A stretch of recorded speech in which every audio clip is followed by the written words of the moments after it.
Hello, everyone. I would like to speak today about some thoughts about how to unravel the Trump mess. And this is brought forward by a comment from one of our tribe members on a post last week. And I am really appreciating the maturity and the wisdom that is really developing within a number of people that are posting on these videos. We are developing something important here.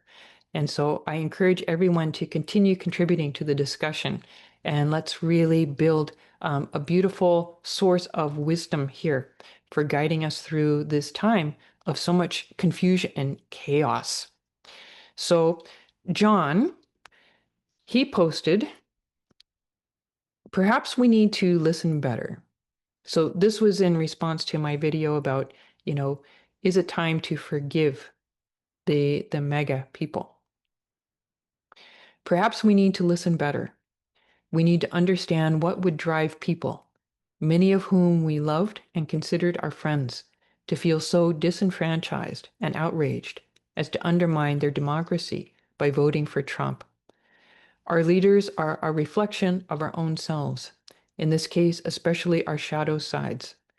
Clearly, the Democrats of late represent profound hypocrisy and betrayal in the minds of many working Americans in particular. The Trump regime has been able to capitalize on this.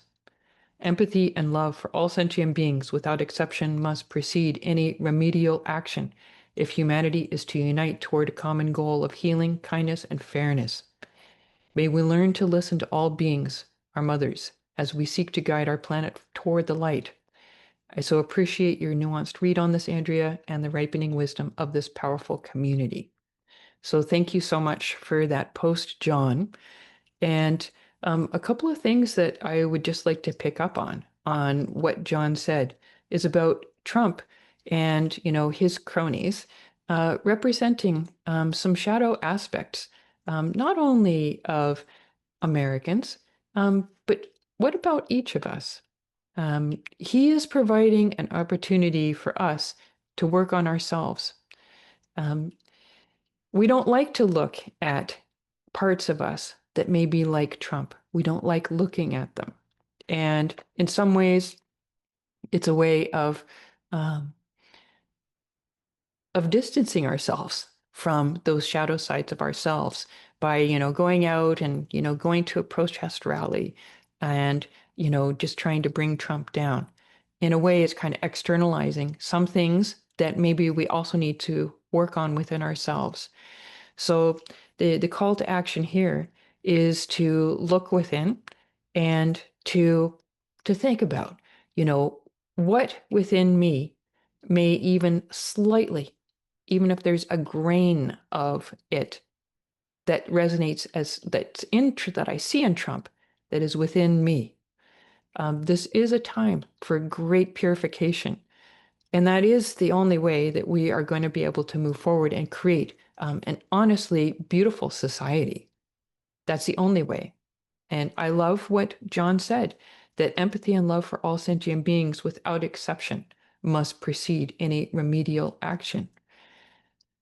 We cannot create something new by doing what we've been doing all the time in the past.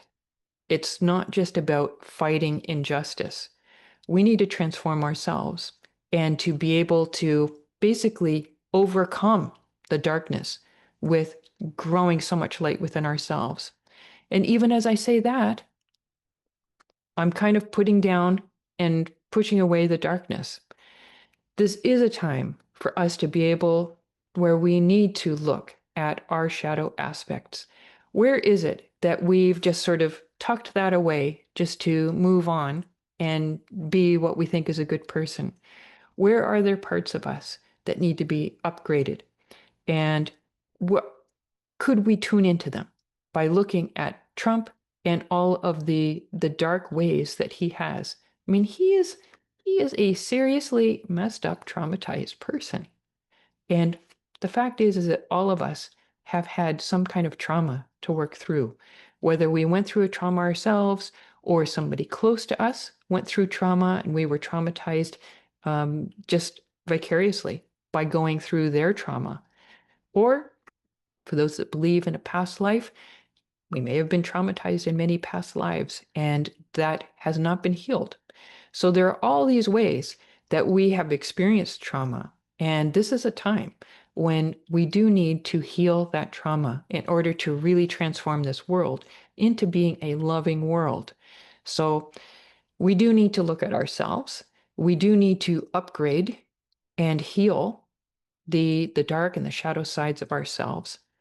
And I find it very interesting because the email that I send an email out every Monday, inspirational email, and the one that I sent out yesterday, I'm recording this on Tuesday, the one I sent out yesterday, which was about residing in liminal spaces and being open to receiving, you know, receiving love and guidance from God or source or goddess, however you see, this greater wisdom. I've had more unsubscribes, way more unsubscribes than I think I've ever had to an email, which I find very interesting.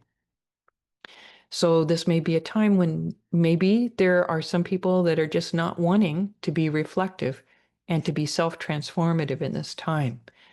That may be too much of a call to action for some people. But I really believe that the tribe that I am collecting here is really on that trajectory of developing that own internal mindfulness, self-awareness, and self-healing so that we can be active agents in the world that are bringing more light and being actually helpful instead of just kind of more circulating dark clouds of ignorance and anger and fear. So that's what I wanted to say in terms of responding to John's comment. And I'll look forward to what you have to say about this discussion. Thank you so much.